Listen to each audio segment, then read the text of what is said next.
The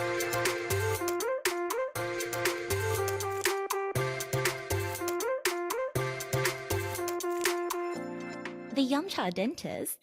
Welcome to the Graduate Dentist podcast. Hello, guys. Thank Hello. you, Erica, for having us. So we have, I think for the very first time, this is my first podcast where I have not one, not two, but three guests from the other side of the world. So we've really joined forces here. And I have the wonderful Christelle Kee, Dr Chow Pang, and Dr Yanbo Yang all joining me. So hello, guys, all the way from the UK. Hi, Erica. Hello. Thanks for having us. Hi, everyone. Thank you guys for being here. I was going to say, hopefully it won't be too chaotic for you and you can understand our accents. Oh, that's the one thing. It'll be well, for me, it's like I sound normal. You guys all have the accent, but to you guys, I'm the one with the accent, right? No, hopefully we can get by. We can understand each other. Oh, absolutely. It's English at the end of the day, hey? But what I find really incredible is just the fact that, we've been able to connect with one another. And something I've been thinking about recently is just when I launched The Graduate Dentist, I've always kind of thought about it in the world of just Australia. It's predominantly an Australian podcast targeted towards like the Australian dental students and new grads. But as it's grown and as it's evolved and as I've made my way through the world of dental Instagram, you start realizing, oh, dentistry just doesn't exist just in Australia. The rest of the world also does dentistry.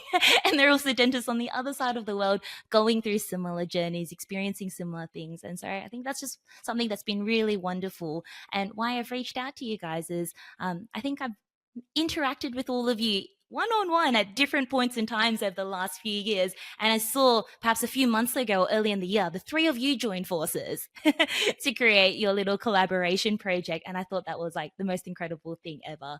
And so I'm really excited to have you on. But for our guests that perhaps don't know you guys, I was going to get you guys to introduce yourselves, but I thought what might be even more fun is if you were to introduce each other.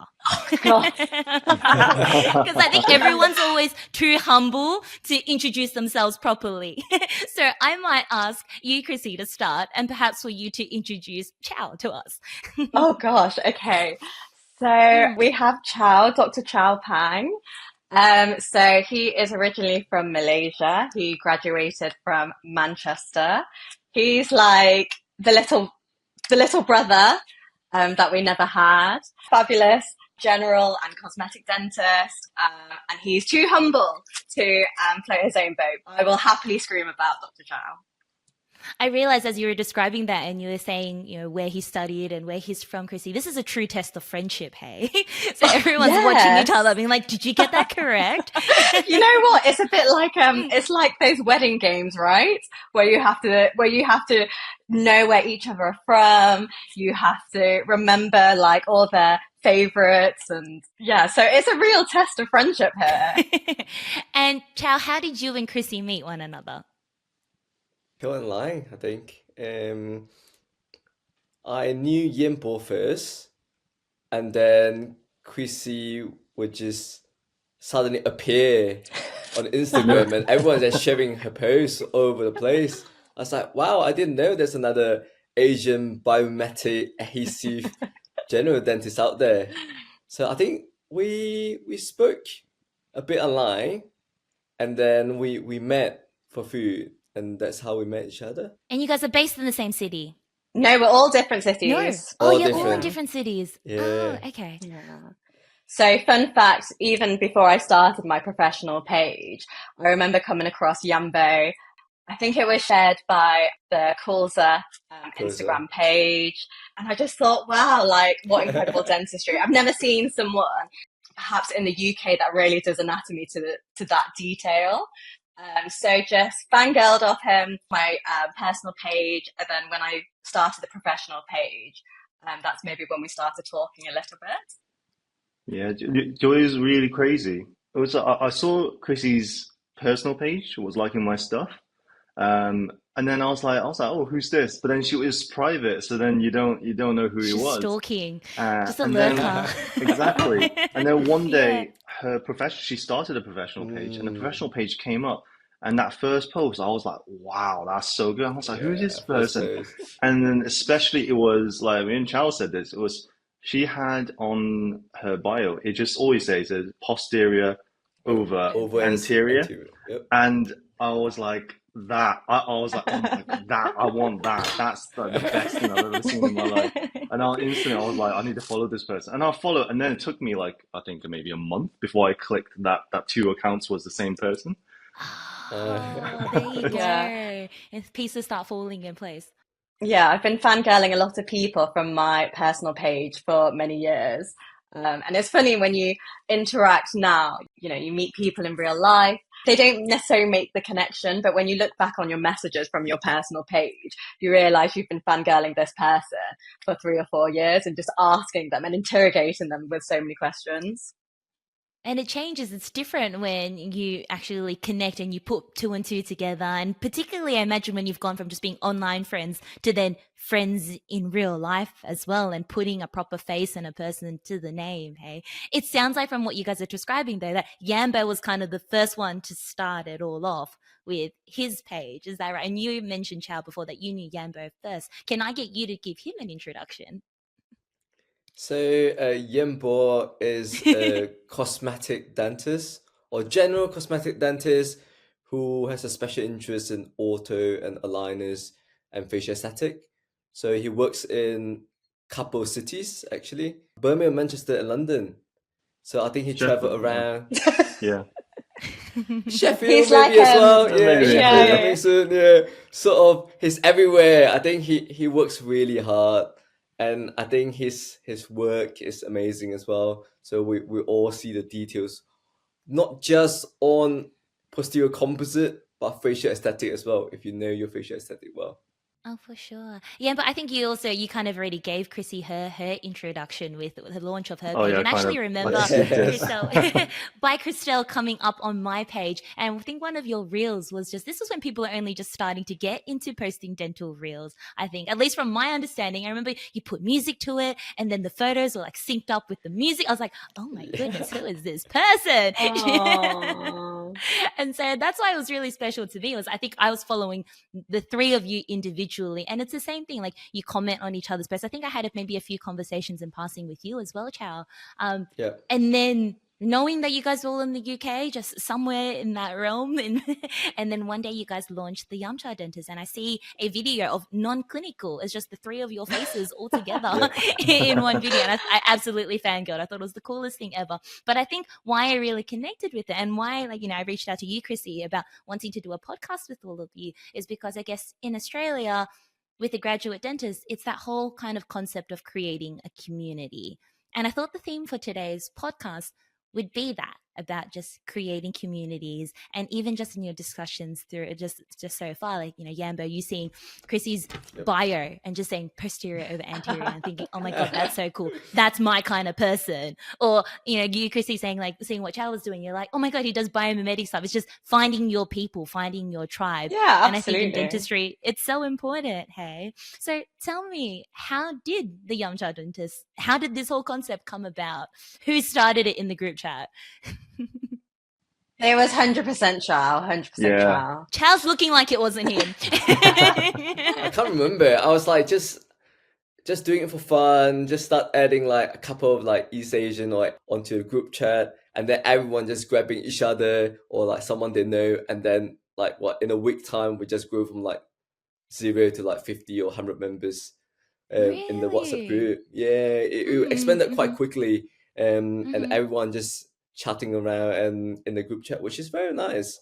I think at the start, the concept or what we're trying to create is, you know, Yamcha is about like getting together for food, but why not getting together for food, make it tax deductible, and also learn something from it, which is perfect. I thought the concept. So we started that, and then we just launched like small study clubs to start, and then eventually we just had our first big event in London, which is I actually hadn't thought of that when you guys like called it the Yamcha Dentist. I thought it as like a nod towards like your Asian background, but I guess the concept of Yamcha is to bring people together, right? And to eat together. Yeah, absolutely. Yeah. as Chow mentioned, the WhatsApp group, creating the group and getting everybody together was very, very organic, in the sense we all knew someone or had a couple of friends that were Asian that didn't necessarily have this community base. So, it started off as a simple WhatsApp group. People would then add their friends. Then, as Chow mentioned, it gradually increased in the space of a week to about 50 people.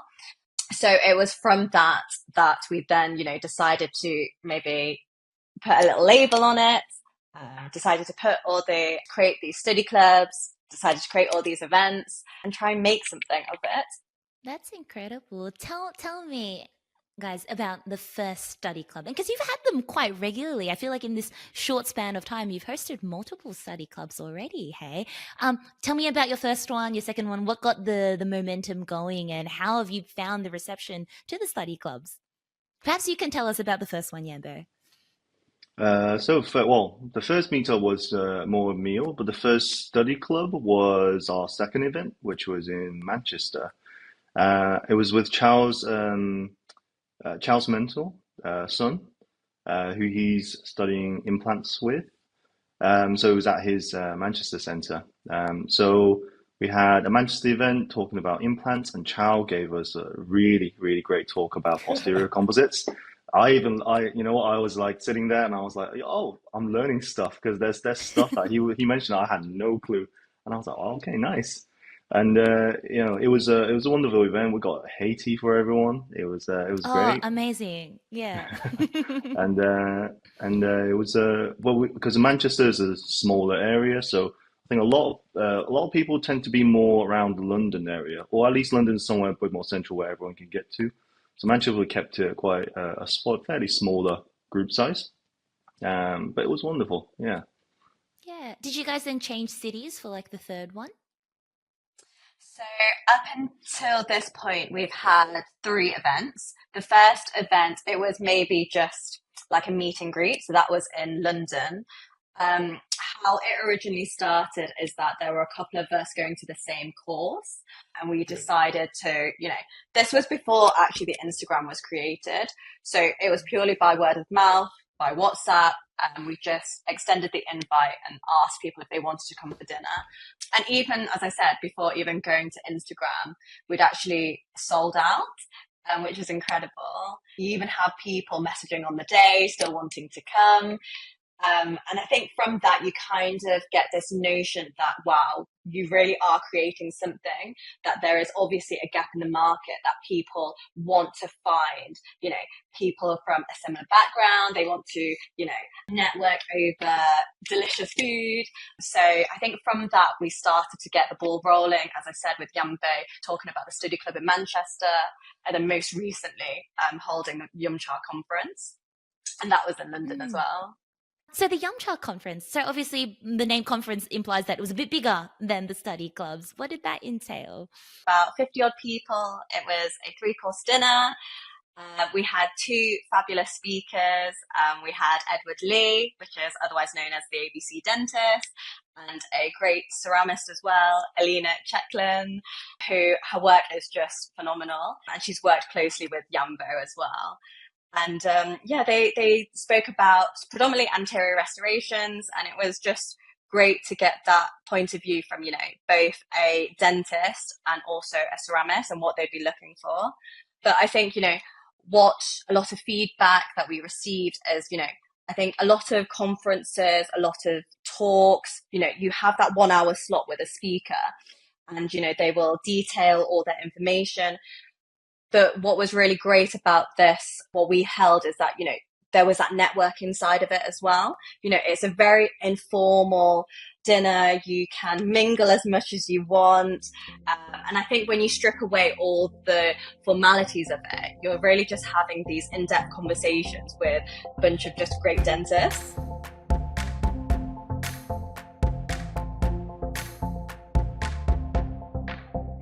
There's a lot that comes with leaving university and properly adulting that no one really prepares you for. As a new grad with an income and newfound responsibilities we don't know what to do with, managing finances can be really tough. That's where JS Medical and Dental Finance comes in. Specializing in financing options tailored to medical and dental professionals, JSMDF is a completely independent broker dedicated to finding the best bank and lender for your unique situation. Led by the incredible Jason Savage, who personally came to my rescue and worked his magic and helped me secure a loan before I even started working, JSMDF is committed to supporting you throughout your personal and professional journey in whatever way you need. Whether you're looking to buy a house, a car, a practice, or pay off that year-long CPD course you signed yourself up for, JSMDF offer comprehensive advice tailored to your short and long-term plans. Their goal is to be with you from day one and thoroughly understand your financial needs and provide solutions that best work for you. And so if you're looking for some advice or you simply want to explore your options, get in touch with Jason and his team. A big thank you to JSMDF for helping make being an adult that extra bit easier and for supporting the graduate dentist community. Yeah, I really love that. And I think there are so many parallels to like the graduate dentist meetups that we host here, where exactly like what you said, Chrissy, before about how you noticed a gap in that, yes, there are formal courses that people can attend and a lot of these like formal events. But people really just crave that social interactions of meeting like-minded people of a similar culture or of a similar background. I guess in our case, it's just new grads, right? Like we're so used to being going from dental school where you're surrounded by your friends all the time and you have your inbuilt support network to graduating, and now you're the only new grad working in your practice, or all your friends have moved interstate or moved countries, or you're not just, next door like you are during uni. And when we don't share and you're not with one another, it can feel very isolating, and all you really want is just to find your tribe. And so much like you guys, like we started the graduate meetups last year with it's just social events. There was no further agenda to it other than just to meet up, get drinks, have food, play some games, do some competitions. And then this year we thought, okay, let's introduce some speakers to it. And I think people connected a lot more to the speakers because it was similar thing, just like an hour slot just for them to talk about a particular topic. Very, very small little teaser or snippet. But then because it was piggybacked off of like a social networking event, people could then mix and mingle, and you feel like the walls come down a little bit. Hey? Yeah, absolutely. And also, Erica, we have to say, when we started the Yumcha Dentist, we actually noticed one of your events. I think really? one of your events was at the time that we were starting. And I really remember on our WhatsApp group, we actually said, oh, look at what the graduate dentists are doing. Like, we would love to do something similar. So yeah, it's like a massive inspiration. So that's so cool. I'm like, well, we were saying that the next event is going to be like the graduate dentist meets the Yumcha dentist. Like, we'll take it to London. Right? Yeah, we'd love to. Yeah. Or we meet in the middle. Or we meet in the middle. Asia, right. We'll have Yumcha in Asia, right? Yeah. Do it the way it's meant to happen. Chow, I feel like I've good. spoken to you a little bit about like courses and CPD, and I'm really curious to understand what it is like in the UK. And the reason being is, like I mentioned before, that obviously our audience and our platform is like largely targeted towards just Australia. But I'm also conscious that as we like get our reach broadens and we reach more people, that there are people from all over the world, and we oftentimes have people from the UK coming to Australia as well. And you yourself, Chow, have had conversations with me about like, maybe sometime in the future I'll come to Australia.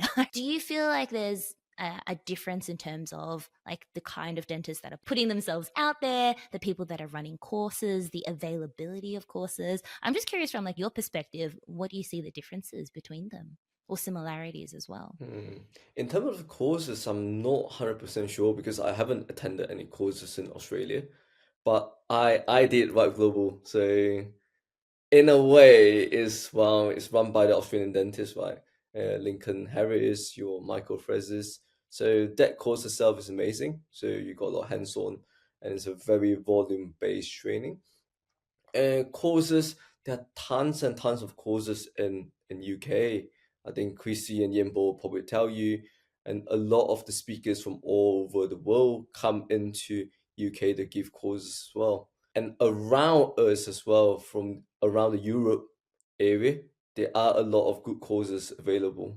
So I think in UK, it is a very, can I say that it's composite bonding heavy? So, you know, like in Australia, I feel that it's a lot more like porcelain veneers, a lot more like comprehensive full mouth rehab, compared to in the UK, it's a bit more like they try to be non-invasive or minimally invasive composite bonding or composite veneers. This is the trend. So if you Google like cosmetic dentists in the UK, I think the ones that appear will be the ones that mainly do composite bonding and not like comprehensively porcelain veneers or like comprehensively ceramic work. In terms of difference in dentist wise, well, I'm not 100% sure as well. The reason is because I'm not practicing in Australia, and what we see is maybe a very small minority of dentists that put themselves out there in Australia. And I can imagine like those dentists are probably one of the top 5% dentists out there, like your brother Paul, like Pat and Jia. They're all like top tier dentists.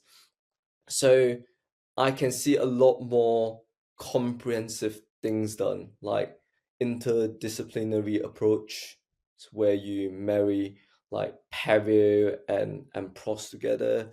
While here, I think a lot of dentistry is more about the basic stuff, you know, like your normal day-to-day composite, your bonding, The your bread and single butter. implants, bread and butter, really, yeah. So that's why I think we, among us three, a lot of our pose is more posterior composite based or like onlay based because that is the majority of the work that we do. We don't do a lot of like big cases where multiple units are involved. But I'm not sure in terms of maybe it's just among us, but there are definitely dentists out there who does this kind of work, but I don't think it's very common.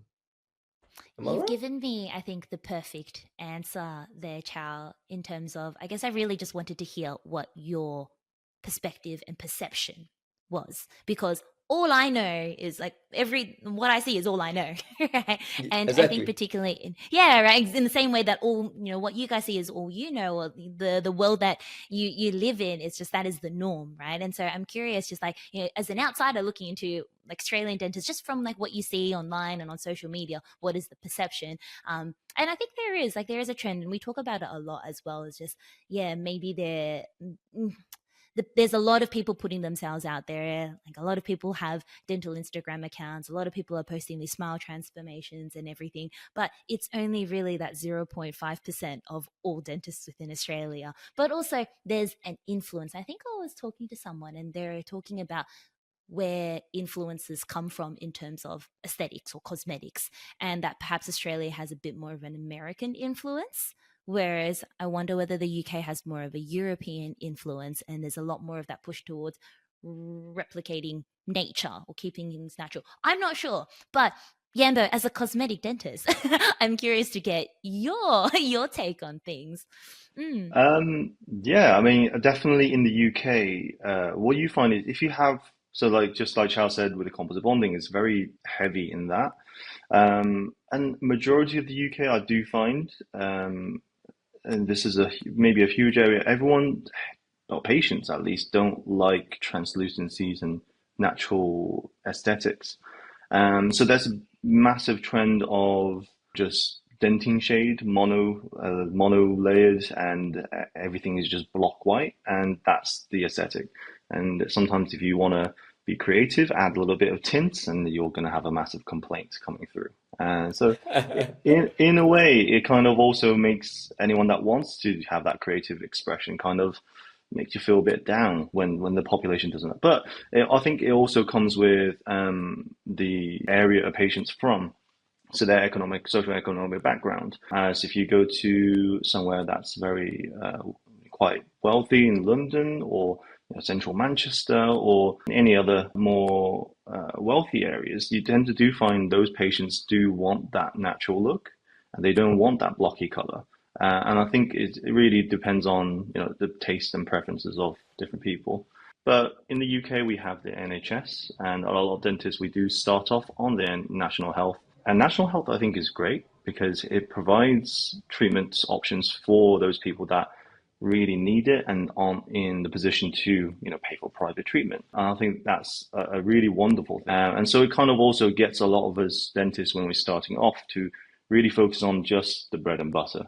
But there are limitations on the NHS, which also kind of limits us from getting into adhesive dentistry. So we do find a lot of young dentists who graduate, they tend to lose that mindset of, oh, I'm just going to stay with doing amalgams, rather than trying to push themselves to figure out, adhesive or cosmetic dentistry. But we do see a lot of young dentists, they graduate and they want to get into cosmetic dentistry because they see the stuff on Instagram now and they want to be a part of that crowd. But I think, I don't know about Australia education wise, but in the UK, I do find when you come out of university, you're kind of, at least I was kind of clueless. I had no clue what was going on. I didn't even know what zirconia was or clearly how it was and how it should be used until like a few years down the line after graduating, and then eventually realizing, oh, I need to figure this out properly before so I avoided zirconia for so long because I was just so lost on what it was. And then there's no clear guidance on like where you should go to learn and how you should learn and what you should understand when it comes to aesthetic. You had to figure out, oh, this course is great and this person said that course is great, so let's go and try it out, kind of situation. But sometimes you go and you realize, I didn't really figure things out either. And so in the UK, I find cosmetic dentistry is like, it's very difficult, and it really depends on where you are physically living in. A lot of the time, like Chow said, it just ends up on doing composite bonding and with the single color composites all the way through. I really want to dive into what you were talking about with the NHS, and then obviously your further education and exploring like what kind of courses to learn the things that you wanted to. But Chrissy, you had a bit of a visceral reaction before. And I kind of wanted to see like your input, if you had any comments about just like the topic. Yeah, I think I completely agree. I think ultimately it's like anything, and I'm sure that there's no differences between the UK and Australia, but I think that ultimately when you finish university, you are an investment in yourself.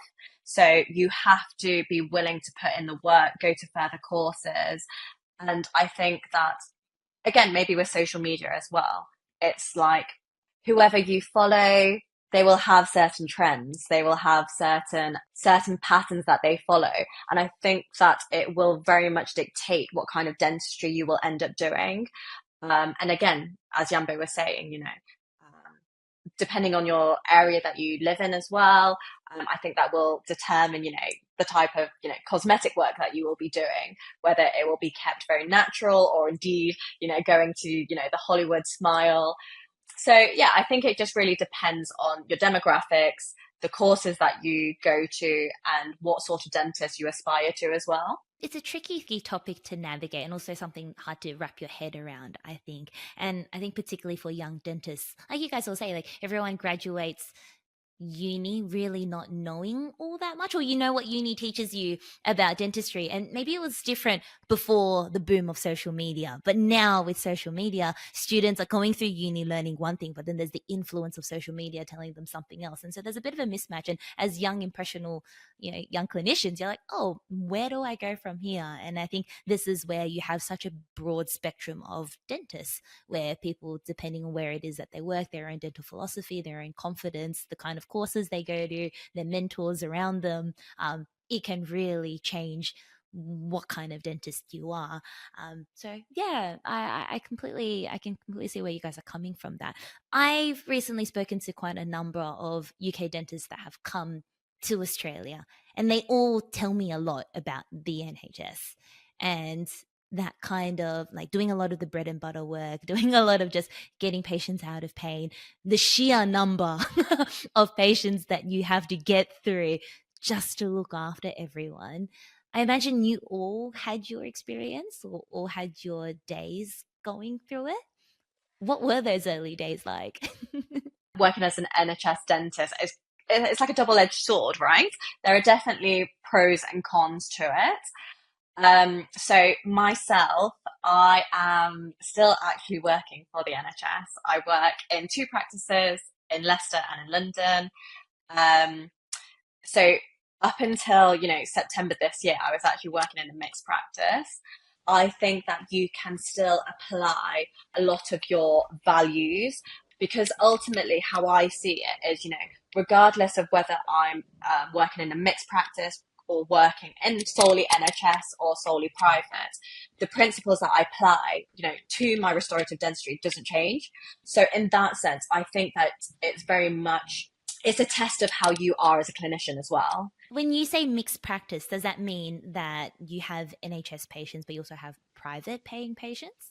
Yes, so I will see both NHS patients who will pay the NHS prices, and then, should they wish for any additional treatment, it can be both on the NHS or done privately. So maybe the most common example would be, for example, like a posterior filling. They can choose to have it done on the NHS, which for us would mean amalgam, or they can choose to upgrade and have a composite.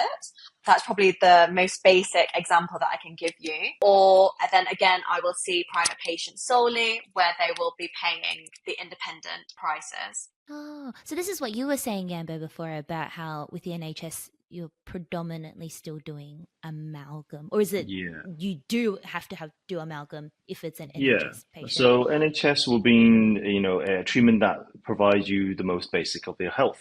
So if a patient comes in, they have a large cavity in the back tooth, then the option will be there that amalgam is still a perfectly good filling and has lasted this test of time.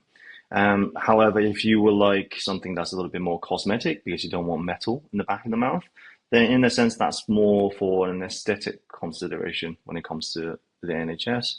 And then so therefore you would then pay potentially private costs for an aesthetic restoration rather than a amalgam that essentially is restoring your function. And so that kind of comes to play when it comes to the NHS. Ultimately, the NHS, it clearly states that the NHS will only provide what is clinically necessary. So sometimes it's really hard. You want to provide the best for a patient, but I appreciate that there are constraints, especially with the NHS funding. Yeah, resources, right? Yeah, exactly. So, the bottom line with NHS dentistry, and it clearly states in all the guidelines, is that it will only provide what is clinically necessary. So anything that is regarded as cosmetic will not be provided by the NHS.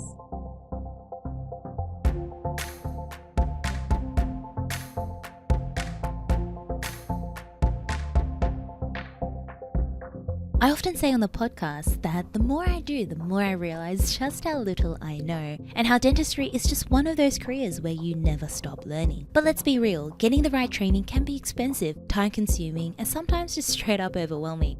That's where Ripe Global comes in. Founded by Dr. Lincoln Harris, Ripe Global is completely changing the way that we learn. They offer immersive, hands-on training that actually fits into your life. Whether it's through improving your preps, getting faster with composites, or tackling more complex cases, you'll be learning from some of the best clinicians in the world without having to take time off work or spend thousands on travel. And so if you're serious about upskilling and boosting your confidence in the clinic, check out Ripe Global today. Hit the link in our show notes and let's start learning smarter, not harder. What was your experience then, Yanbo, and what is the type of practice that you are working in now? I started off, I'm still working at my first ever practice. So when I left dental school, you get assigned you get ranked nationally, and then you get assigned a practice where you do your first year of training. And I'm still there to this day. When you say ranked nationally, is that based off your scores? And then is there like a ranking of like the best kind of practice to work at? This feels very cutthroat. It is very cutthroat. Yeah.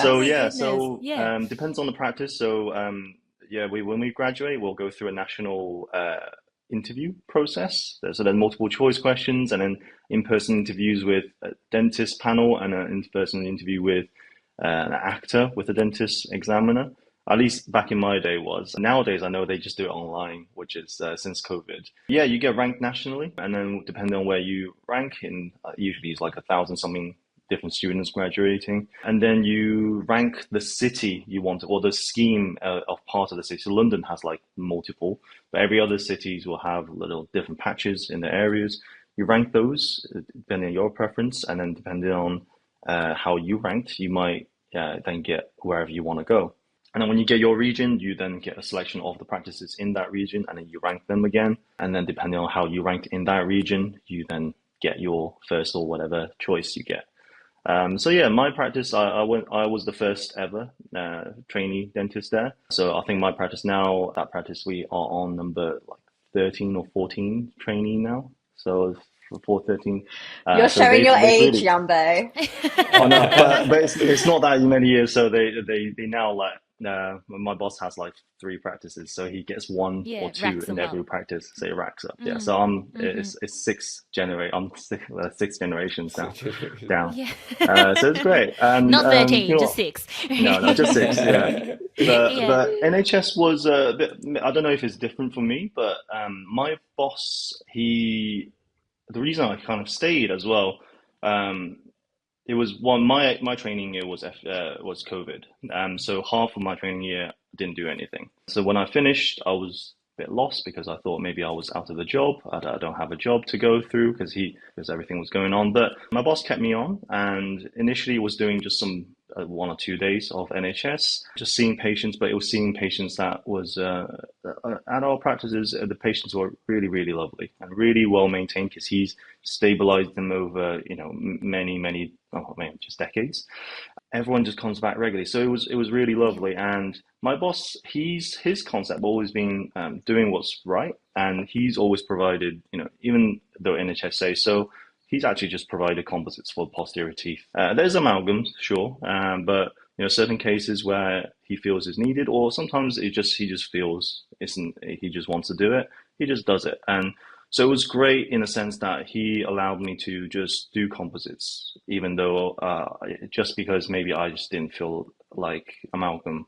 I just didn't really like doing amalgams, to be fair. And so he was like, yeah, it's fine, and he just lets me do it. And that's where I really enjoy being in that environment where, because a lot of other dentists, when they go out, they go, oh, my boss doesn't let me use composite for the back teeth unless it's private. And it kind of also sometimes hinders you from attempting to figure issues out. Because the more you do it, the more you realize, oh, I need to do this, I need to do that. So that was kind of great. And I got a lot of freedom to just try stuff out. I was on the NHS, I don't think fiber post is a thing that you're allowed to use. They let you use, but my boss was like, yeah, go for it, just practice.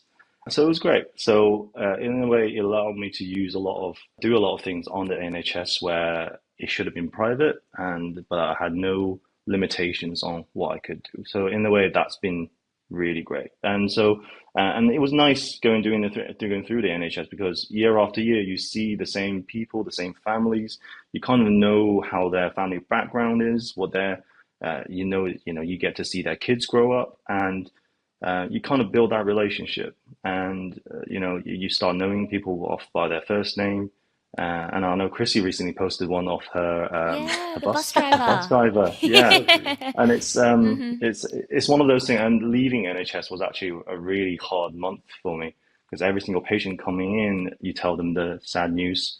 Well, I started off telling the people the sad news about I'm leaving. I'm going to move to private in a different practice, and it was just first couple of weeks was just we're all just crying with each other with different patients, and then you repeat with that each time, and then nearing to the last 2 weeks, I just didn't say anything, and I said, oh yeah, see you in 6 months, and then I'll let the reception break the bad news. And then I remember, like, last week I had patients just run back up and said, what's going on? Where are you going? What is this? And I said, oh yeah, I don't know how to say it to you. I'm so sorry. And because I'm still technically in the practice, I'm just in a different location. Because there's 3 practices, I'm just going to a different one where I work mainly privately. So I say, if you do want to see me, you can still come by. Yeah. So it just wouldn't be with the NHS. Yeah. Yeah. There's one great thing that Yanbo touched upon. So when we graduate, we have to do 1 year working for the NHS. And I think ultimately that shapes a lot of young dentists, their career. So I think that if you are fortunate to have a really positive experience in general practice, you will find that a lot of individuals will stay in general practice. Whereas those that maybe don't have as positive experience, you will find that a lot of them will go into, for example, hospital, and start the hospital route, which I think it may be a little bit different for you guys in Australia. So I think that year of NHS dentistry really does shape the career for a lot of people. What is the hospital route? So again, it would be national recruitment. So as Yanbo touched upon, it would be, a series of questions that are multiple choice, also some interviews. The interviews are also with an actor and also based on your portfolio. So if you've done things like publications, research, and then, there are different specialties you can go into in hospital. So, for example, you could go into the restorative aspect, working with children, special care, and going into what we describe as max fax as well. I think in comparison to the two boys, I think I was the only one that did do a max fax year. Oh, so you went down this hospital route, did you, Chrissy? Yeah, so my hospital route was in London. I had a dual placement. I was based in the Royal London Hospital, but again, it was COVID year. So I had 6 months of what I describe as general duties, where I would be on things like oral surgery, restorative, and the end 6 months was supposed to be max fax, but unfortunately COVID hit. So it was majority A&E. But yeah, an experience nonetheless. As I said, I think that depending on your experience of how it is in your first year will really determine whether you go general practice or whether you do decide to go down a hospital route. And then obviously if you do decide to go into hospital route, you are opening your doors into what we describe as specialty training. So if you want to go down the restorative, the peds. I feel like this is the one hard thing of talking to three people at once, is that I have so many questions for all three of you. just fire away. I'm just going through all of them. I was still, I want to come back to Yanbo in a moment, but Chrissy, you've opened up a can of worms about this, about going down the hospital route, but then you jumped back into general rather than going down specialty training? Yes, so I knew from the get-go that I was going to do a 1 year in hospital placement. And the reason for me for doing it was because I wanted more exposure in predominantly oral surgery. I think there are some downsides to being in the hospital placement. I think that when you are surrounding in a hospital placement, you can kind of get caught up in this environment where everybody is wanting to specialize, everybody's wanting to be, the best of the best, which is absolutely great. But I also think that there is a place for really good general dentists. And I think sometimes you can get caught in this hamster wheel where you have to specialize, and you forget that general dentists do actually exist. So after the 1 year, I was, I contemplated continuing down this hospital route, but ultimately I knew that I was going to be a general dentist. I love the interactions with patients, building that rapport. So for me, 1 year was enough. But you do find that there are lots of dentists that do decide to do, multiple years in hospital, and then again, decide to go back into general dentistry. On the vein of patient connection, Yanbo teased before about your bus driver story, and I remember reading this post and thinking it was so cute. But for our audience members that haven't read your post about it, can you share that story? Okay, so when I was in foundation year, you're seeing multiple patients, and I thrive off building relationships with patients. And so I would see this one patient, John, and I would see him just multiple times. It was, so great because not only would he form a relationship with me, but he had the most fantastic relationship with my nurse as well. And I'd always used to tease them that they needed to get together. So yeah, I mean, he was super, super grateful. And yes, he mentioned that he was a bus driver.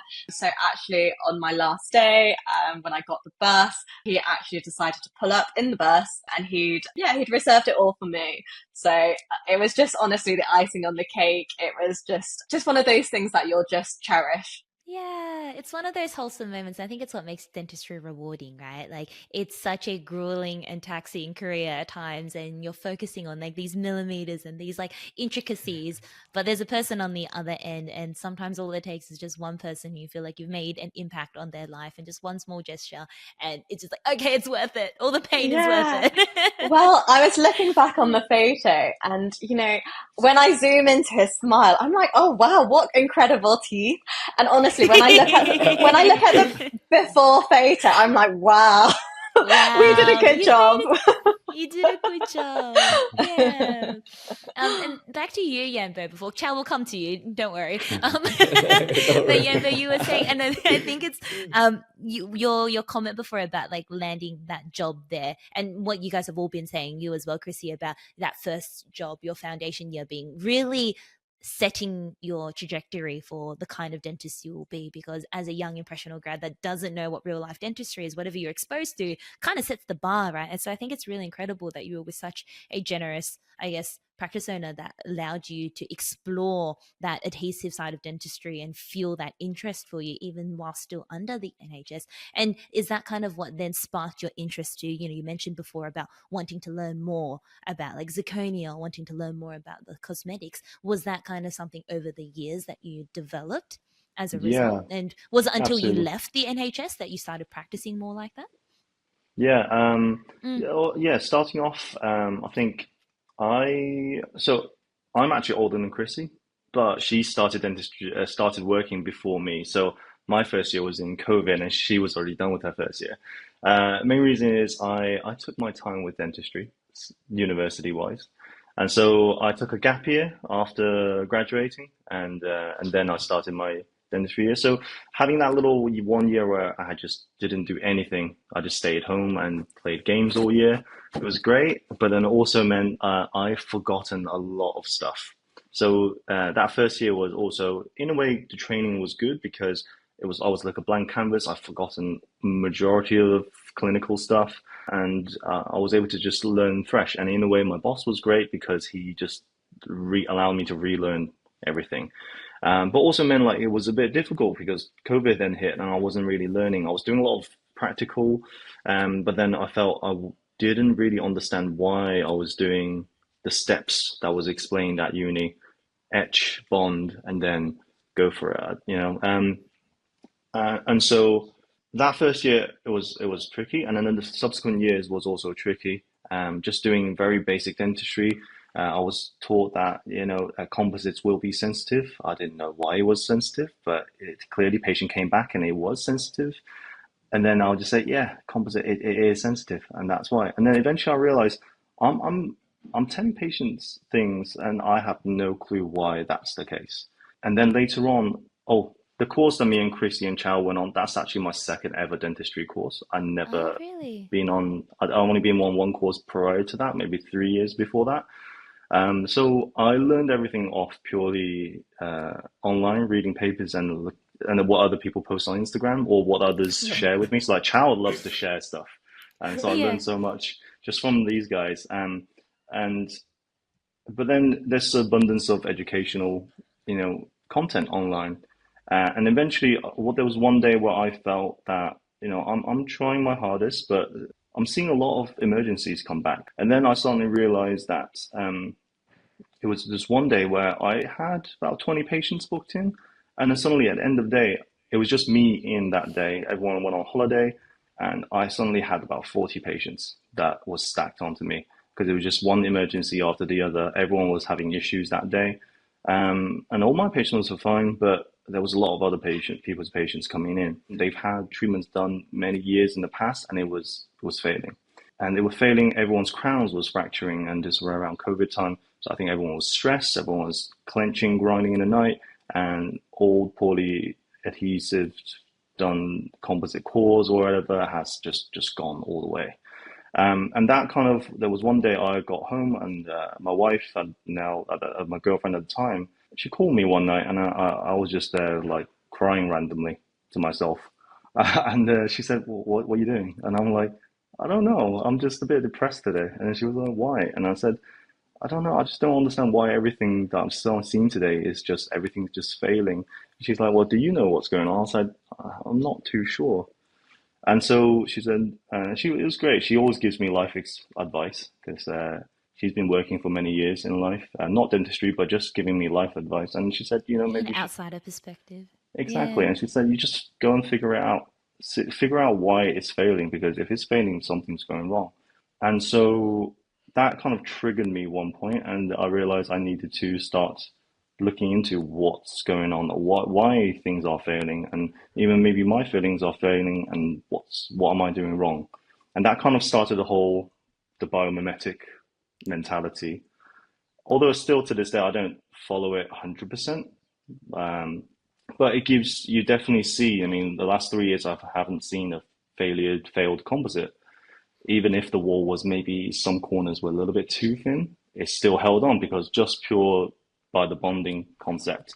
And also earlier mentioned zirconia, I realized, I don't understand enough about crowns. I don't understand why you would use Emax versus zirconia, and when you should use, and what the difference between the different types of zirconias and the Emaxes and or the lithium dicyclates. So just reading that up, it kind of you start falling in love with dentistry suddenly because you've been doing just the basic dentistry for so long, and I was at a point where I was wanting to give up on dentistry because it just felt like nothing was going right. I wasn't enjoying it. I see my friends in other career paths and they were making more money than I was and they were progressing way more. And I just felt like everything was just depressing. And then suddenly this fun part of dentistry started coming on. I started taking more longer with my appointments and just try and do artistic expressions with composites. And I realized, oh, you know what? This is fun. I don't need all the other stuff. This is enough just to make me feel happy. And that's all it was. So eventually I felt like maybe is the time for me to stop doing 40 patients a day and maybe go to 8 patients a day and just enjoy what I do instead.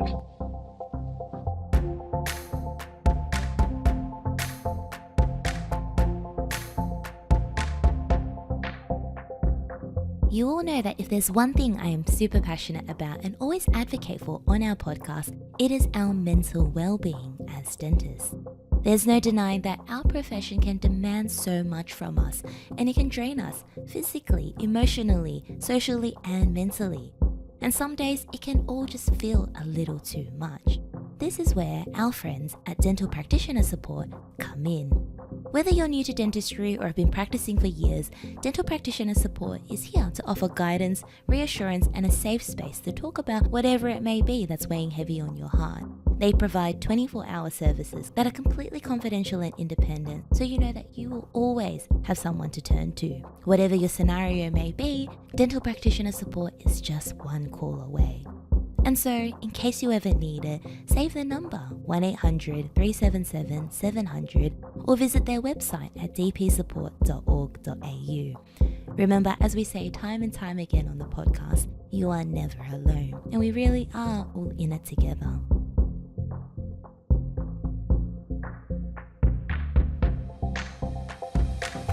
That's such a beautiful story. Thank you for sharing that, Yanbo. I think so many people have a similar experience in dental, regardless of whether, they're in the UK going through the NHS or, whether there's someone in Australia, is that you kind of do it and you get so just like pushed to that point of burnout pretty much, right? Where you're like seeing so many patients and you're just like, for what end? So like what's the purpose of it, right? And what is the purpose doing this when I think a lot of us go into dentistry to help people, and then you realize my work is not helping people. And it kind of takes you a few years to realize that, because when you initially start, it's not until you see the failures, it's not until you see the patients come back with pain, and it kind of needs to hurt you enough for you to go look for that change. Hey, but I'm glad that you in many ways, like, that was like a happy story where you were at that breaking point, but then you found a reason to fall in love with it. I'm shocked that you said you didn't do a lot of courses, because all the work that I see you post, I'm like, man, this guy he must have learned so much from everyone. But it's incredible that all of that has just come from your own self-directed learning. Yeah, it's a lot of time sat Mm. on the toilet on my phone. That's you Can know. I just say, out of us Yeah. three, I think Chow has to be the course junkie out of Yeah, us three. I'm yeah. about to get to that actually. Yeah. Yeah. Any disposable income, just, Chow will put I on a know, course. yeah. Yeah. That sounds like it, Haja. Because I think we graduated, was it in the same year? What year did you graduate, Chow? 22, Yeah, so we're in the same year. same And I year. think 22 dentists, like all the ones, obviously 22 are friends with dentists. quite a, yeah, 22 dentists. There's something happened in that year. I know, both. We got Ben Yeah. Dang, we got Yeah, Pat Lau, Pat. right? Yeah, there's so many of them as well. All the Yeah, I other know, like people crazy. all the young dentists that I've had on the podcast, that's all 22. 22. So it's something in the year. But I remember one of the first times that I found your page, Chow, and you were already doing Ripe Global at that point, and you posted up like a class 2 filling, and I remember just staring at it, being like, how did he get that contour so nice? Just the contact area and just the precision of your matrix placement and everything. I'm like, this is someone who really cares. Someone who really cares about what they're doing, and they're going through the necessary means, like the further education to get a good outcome, right? But you did that very early on, and just hearing Chrissy and Yanbo share their stories of like their foundation years, and you needing to land yourself in a good spot, and that kind of dictating the kind of dentist you want to become. What was your like first year like? And I'm really amazed by this whole cutthroat approach of getting your first job, and how do you how do you decide what's a good place to work? Like, what was all of that like for you? I think most people really choose the location based on where they want to spend their first year, rather than like the practice, because you don't actually know how good the practices are. Yeah, I was like, do people, It's is there like word of mouth of like this is a good place to work, or is it kind of a shot in the dark? it could be. So for example, you could message, or if you know someone who trained there and they had good experience, and a lot of people tend to apply to those places. But usually the big cities are the ones that are most popular. For example, London, Manchester, so we got Liverpool, Sheffield, like main ones. Then people tend to apply to those areas. So I think got maybe 1,000 dentists that get ranked, and actually it's not ranked based on your clinical performance, but rather how you perform on the day of the interview, and also how you rank according to the multiple choice. And the multiple choice is not testing about your knowledge on dentistry. It's more about your judgment and your ethics around it. So for example, they will ask you like, if you see like your nurse didn't wash your hands, so they give you a few course of actions, and then you have to rank them. So, and it's always Sod's Law. The answers are so similar. So you'll have, for example, like 5 different answers, and there's maybe the difference between should or would, and so it's really tricky. Most of the time when you are actually trying to revise, the mindset is that you can definitely narrow it down to maybe 2 or 3, and then once you're down to the 2 or 3, it is just pure guesswork. Wow. So you guys still have to do your like dental school like exams. This is just on top of it to get a job. On top of it, yep. Yeah. So we did the exam to pass the year to get a degree, and then on top of it, you do the interview and the judgment to get a job for your first year. But it's a bit like, before you go to dental school, you have to do like a I was going to say, this sounds test, like getting into dental school, exactly, right? Because we exactly. would have done an interview and we did like the test, and the kind of questions is similar, but that was to get into dental school. Whereas for you guys, it's to land your job in your foundation year, hey? Yep, your first job.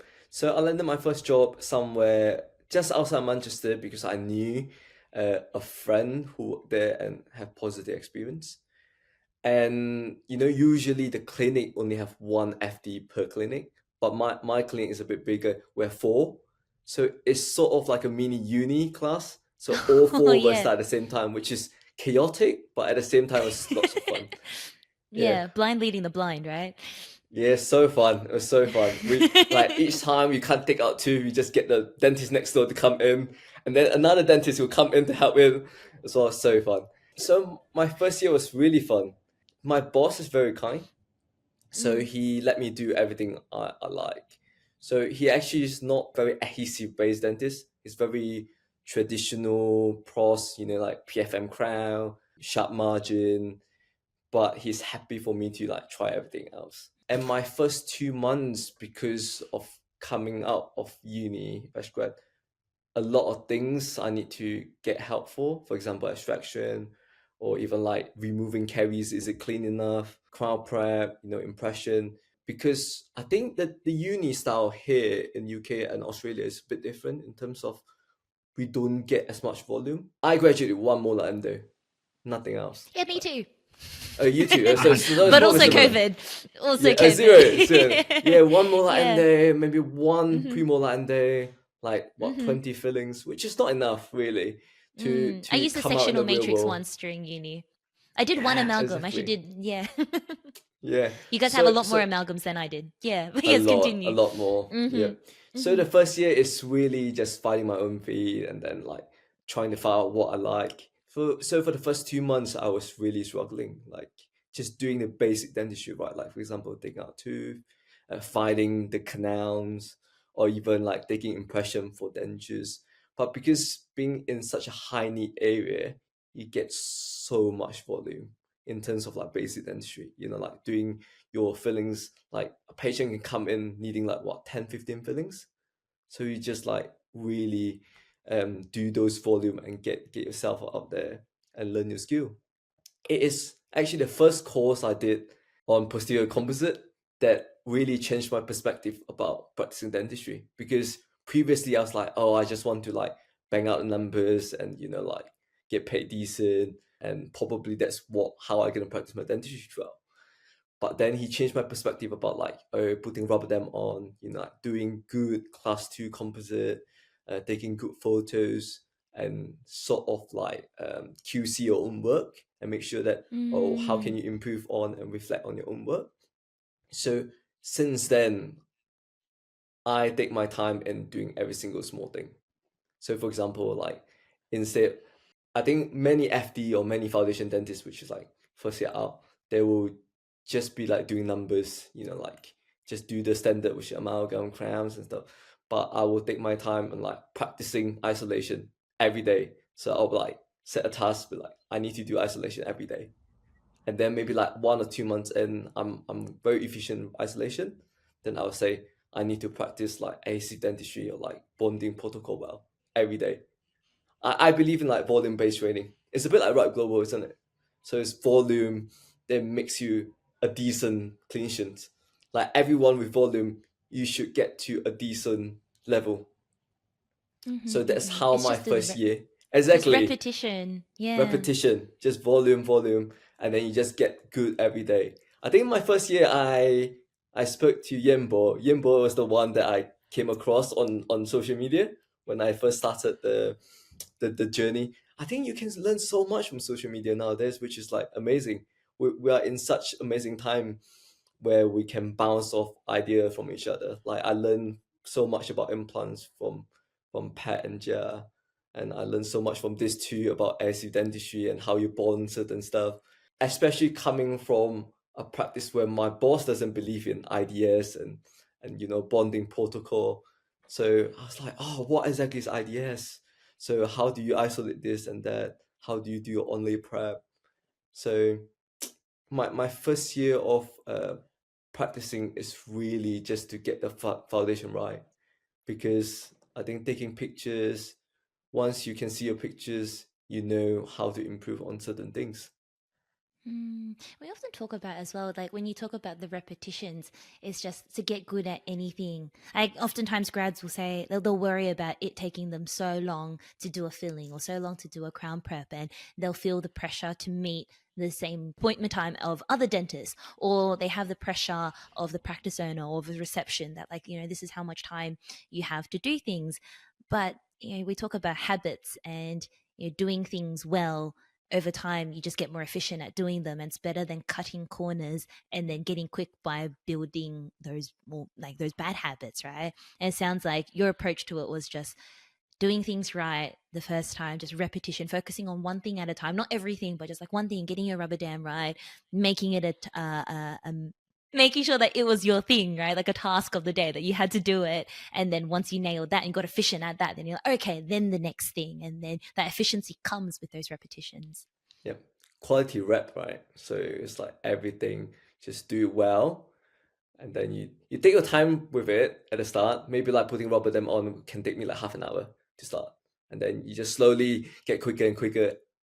And after a year, you look back, you'll be like, actually, I learned a lot from the year. And I think dentistry has to be fun in order for us to enjoy it. I think everyone here, I mean, like we're speaking on podcast because we enjoy dentistry, probably form a big part of our hobby as well. So to really enjoy 5 days of work, you need to like what you do. And to make dentistry fun is to do the details and do the things that you like. So yeah, like what Christelle and Yanbo said, I did a lot of course, which I believe in self-investment. So get good from the start and then just repeat that from there. Did you do Rap Global in your first year or your second year? End of first year. So I haven't even get paid the normal associate wage. I already started Ripe Global. Yeah, I started Ripe Global and another restorative course in London at the same time. So I have two restorative courses at the same time. And to get the rep right. Yeah. So I did Chris O, who is a very famous dentist in London, and then I did Ripe Global at the same time for my first and second year. So Chow's been eating off packet noodles and saving money that way, so he can fund his courses. Yeah, I know, instant noodles. My partner has been telling me like, you need to put down your phone. You shouldn't go on dentistry, like Instagram and dentistry, like after work as well. You know, for a long time I've been like texting Yanbo like after work. And then both our partners are suspecting we're doing something wrong. But we are just texting each other, really. Yeah, you're just sending photos of teeth. Right? Exactly. We'll be like, you know, sometimes so at the end of the day, like you do something like very nice, like I don't know, class 2 composite or like a crown prep. You just take the picture and then you look back and like, wow, that is the money shot, right? Yeah, that moment. Yeah. Like Yanbo and I and Chrissy and I were like, wow, that is amazing, like 10 out of 10. So I think it's those moments that really makes you enjoy dentistry. So and you have to celebrate it. 100%, yeah. Which is nice. I think the point that you made about you have to be passionate about it. I was talking to a friend about it recently, and it's just this whole concept of, you know, when people compare themselves with one another, and you know, you were mentioning just before like some of the guns in Australia, these young grads like Ben and Pat, who are doing incredible work just like a few years out, and it's easy for other people to look at that and just like to feel that like inferiority or that comparison, or like, oh, I'm not doing as good work as so and so, I'm not doing good work as, you know, Chrissy or Yanbo or Chow. But then I often say it's a good reminder just to kind of take a moment and think about, you know, where your passions lie. And for all of us, obviously, there's a good portion of that lies in dentistry, but everyone's a bit different and people have different passions, and it's not always in dentistry. It could be in different aspects of life. They could have different priorities, whether it be family or their other hobbies or a side hustle or whatever it is. But whatever someone's passion is, I like to think of this phrase of you cannot compete with someone's play. Like whatever is play. I think Yanbo, you were saying it before as well, where when you fell in love with like the composites and you're like, this is so fun, this is so enjoyable. The amount of drive that you have just because it's play to you, it's fun. Like you'll go home after work and you enjoy that. And like all these really successful dentists that are killing it, like it's play to them, it's fun. And so like you can't compete with it. Right? But you just got to find what is play to you, and to each person it's different. It might be one aspect of dentistry, it might be the composites, it might be endo, it might be oral surgery, it might not be in dentistry, right? But yeah, it's something that I was thinking about as you were saying, like, oh, you really enjoy it. And then also building upon that is finding other people that share that same kind of passion, who, you know, when we talk about the world of social media, there's so much to learn from it, but also that inspiration, just that pool of inspiration of who are the people around you that you see them doing cool stuff, you're like, damn, that's cool, I want to do cool stuff too, right? Yeah. And maybe that comes full circle. Yeah, full circle to the whole point of like communities, right, Chrissy? Yeah. No, I was just going to say, like, touch upon what you guys mentioned. I think that, well before we started Yum Cha Dentist, there was the group chat of us three. Yeah. And yeah, we can share photos, and, it's almost, you're wanting to celebrate your success, I think is, absolutely great. But also it kind of, seeing each other's work, as you mentioned, Erica, you're kind of inspiring each other, you're pushing each other for better. I think that there is no harm in, maybe saying to each other as well, oh, you could have done this better. And I think that there is such a beauty in being able to be humble, to recognize that you could possibly do a little bit better and just improve on what you've got. So I think that, finding those people that will give you a true, honest reflection as well. True friends, right? Yeah, exactly. Mm-hmm. Oh, I love that. I feel like I've had so much fun with this conversation. I was so excited. It's been been looking forward to this conversation just to properly get a chat with all the three of you. I feel like it was entirely self-serving. Like I just wanted to learn about your lives and the way that you guys do dentistry and everything. So I've had so much fun. I hope you guys have enjoyed it as well. But to kind of wrap up the podcast, in the theme of inspiration, in the theme of having these conversations with one another that inspire us, right? I always ask my guests, is like, what is a conversation that you've had with someone recently?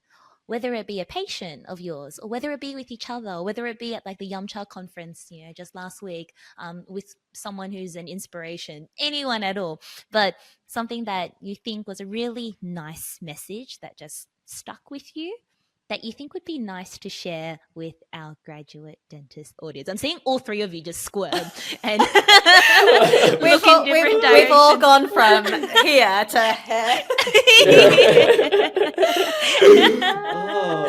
I think that I feel very lucky that throughout my whole dental career, and even throughout my time at university, that I've had really great mentors.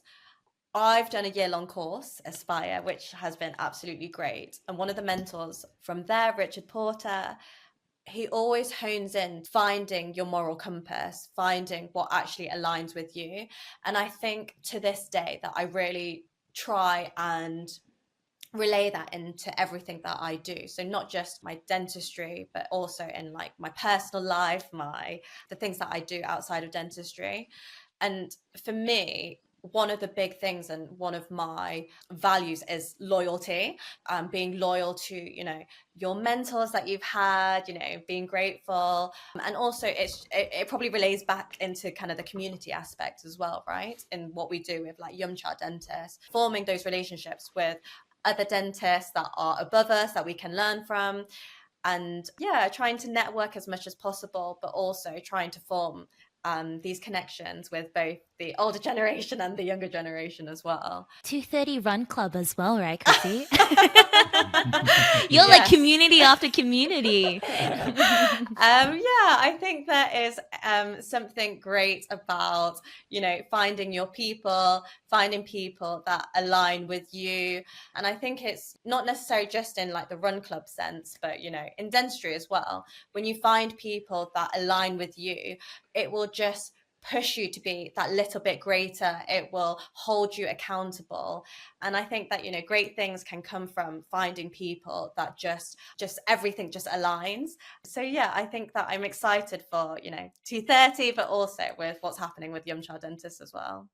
There is so much on the horizon. I feel like this has been an incredible year, and you're clearly just, you have a knack, I think, Chrissy, for finding these people, connecting them, but inspiring them.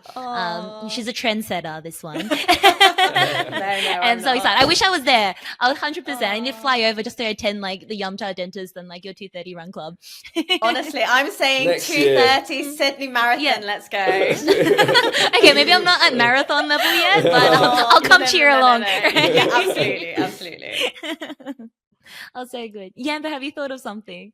I feel like Chrissy kind of hit a nail on the head there. So that I'm like, oh no, what do I say?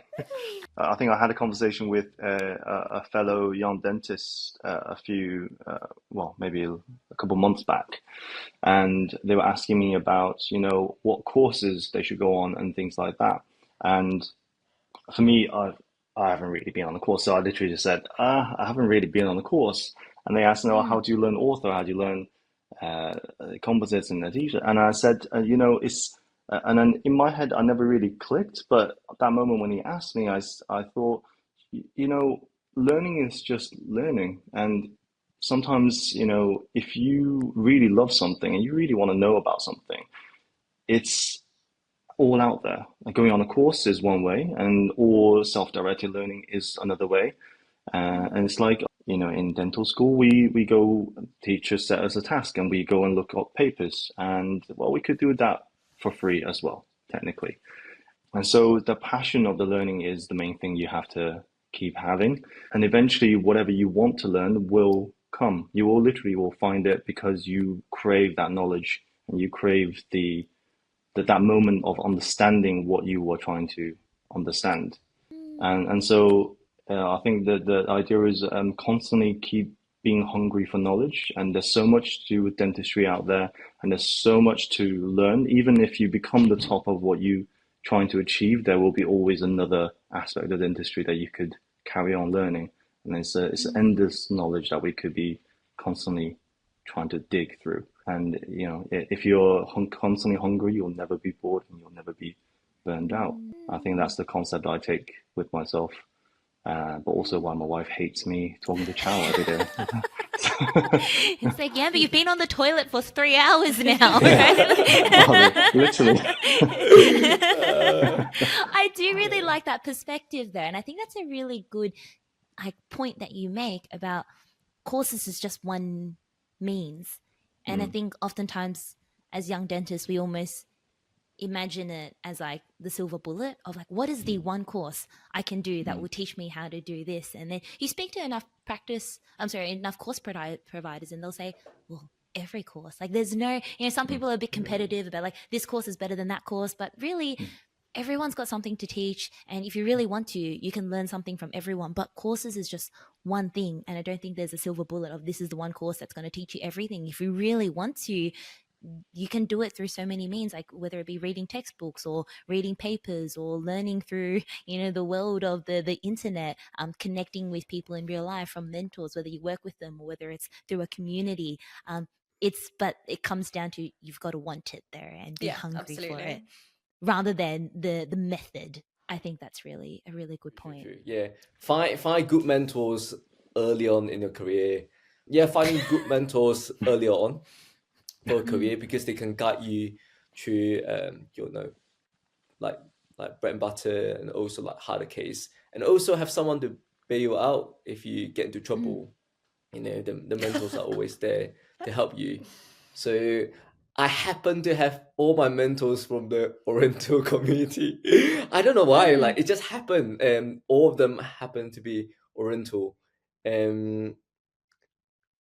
Yeah, they helped me a lot, which is like from posterior com all the way to implants. All of my mentors are Oriental. And you need to know, like, we don't have many Oriental dentists in the UK. Like, which is why something like the Yanbo dentist is special. Exactly. It's quite a tight-knit community. Yeah. I think it's the other way around in Australia, where like most dentists are Orientals, isn't it? So here we have a lot more Asians, but not Oriental, as we say. Yeah, have good mentors early on and have fun in dentistry. You need to find fun in what you do to enjoy it. It's a good message. I think it's like the theme of our episode is having fun, finding the fun in what we do, right? Whether it's the work that you're doing or whether it's the people that you're surrounded by and the communities that you're creating. This was lots of fun. And I'm really glad to have you guys all, and I'm excited to see where the Yanbo dentists go next, and maybe we'll make it happen. Maybe we'll bring Yanbo dentists to Australia, because as we said, there's a big Asian community here. Yep. It would not be a minority. You would have many 100 people coming to our events, and it would be incredible. So thank you guys so much for spending your day with us. No, thank you, Erica, Thank you, for having Erica. us. Get those flights booked. Yeah, Yes. for sure. And thank you guys so much for tuning in to another episode of the Graduate Dentist Podcast. I really hope you've taken something valuable away from this episode and that you feel heard, you feel seen, inspired, and optimistic about our journey as graduate dentists. As I always say, we're in it together, so let's spread the word, let's share the love, send this to your friends, your colleagues, and those who are on a similar path who you feel may benefit from being part of the community. I'd love to hear your thoughts, so send me a message, and we'll see you again in 2 weeks' time for another episode.